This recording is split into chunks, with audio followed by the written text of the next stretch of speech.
Assalamualaikum warahmatullahi taala wabarakatuh. Kepada para penonton yang saya rahmati sekalian, ini kita bawa pula pacu. Nama dia pacu Aidelong. Letak di Kampung Yeng, Bapak Mungkin Lalu, Resak Naratiwat. Pacu ni telah mana 2 tahun lepas dilanda oleh tanah utuh. Menyebabkan pacu tu punah utuh. Kemudian masa sekarang ni bolehlah boleh ada tempat mandi, tempat air beladun ada. Jom kita ikuti bersama. Ni kita tengok pacu deh. Selama mana 2 tahun lepas pacu ni dilanda oleh tanah utuh menyebabkan batu ni tu ada bukit tu menyebabkan batu penuh ni. Ni tengok. Ni sekarang ni dah boleh udah mandi dah. Ini kita betul kita terpuai kita beri anak mai mandi sini. Kita tengok mandi ni, pacu boleh mandi sekarang ni boleh mandi dah.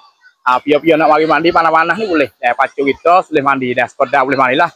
Dulu molek badan ni lagi, lepas tu di utuh.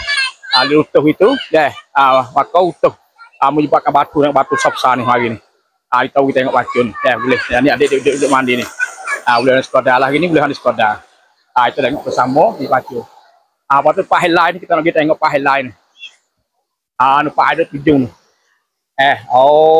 Walaupun utuh tapi ini boleh mandi dah, ada air banyak lah. Adik sebelah batu tu ada. Kita nak tengok. Pacu ya budak nak mandi tu. Molek tu. Pacu ya jadi memang jadi bagai jadi baik jadi. Panas boleh nak mari mandi sini panas dia panas boleh. Masa musim panas ni boleh. Kita mari di pacu ada lu. Dah terima kasih.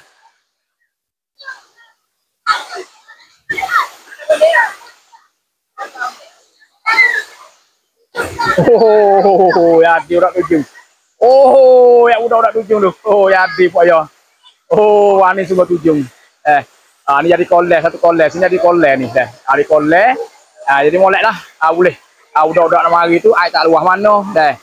Ni kawasan. Nak kawasan air turun pergi gunung. Batu banyak ni. Batu banyak sebab bukit utuh itu batu tang bukit ni. Boleh tengok tadi tang susah bukit pak utuh itu. Turun sampai sini. Lalu jadi kolej boleh mandi juga. Dulu pada ni pacu ada ni. Pak tanah utuh mudah apa ni. Tapi nampak tanah utuh. 2 tahun lepas tanah utuh ni. Tanah utuh menyebabkan batu-batu tu mari turun ke bawah ni. Selagi ni. Nampak tanah utuh nampak ni. Nusa tanah utuh. Batu ni so. Dia utuh 2 di sini ni. Nampak ni. Tu ada apa tanah utuh. Ni tengok ni. Molek ni. Pakai kayu besar balik ni. Jadi air tujung sekarang ni. Boleh. Budak-budak mari mandi ni. Siapa-siapa nak mari mandi boleh. Pergi ada kawasan lalu ni boleh. Pacu ada kita sekarang ni comel dah. Musim ni sekolah katuk. Boleh. Kita beri anak mandi ni. Tengok budak-budak mandi ni. Gah ini ramai kok ya ini. Banyak akak nak mandi tu. Ni suasana pacu sekarang ni. Selama mana utuh itu. Sekarang ni tinggal banyak ni lah.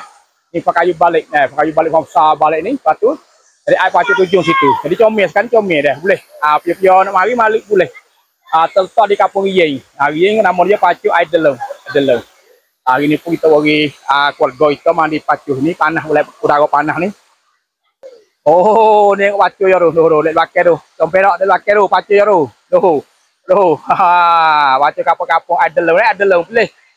Pia nak mari boleh sini. Pia tengok video ni dah minta like, share tik supaya beri semangat kepada tonton channel kita. Supaya dia boleh tahu kata Aidelong pacu Yeng ni ada tempat mandi dah sekarang ni. Boleh dia tak mari lagi boleh mari-mari. Terima kasih buat kita semua. Assalamualaikum warahmatullahi taala wabarakatuh.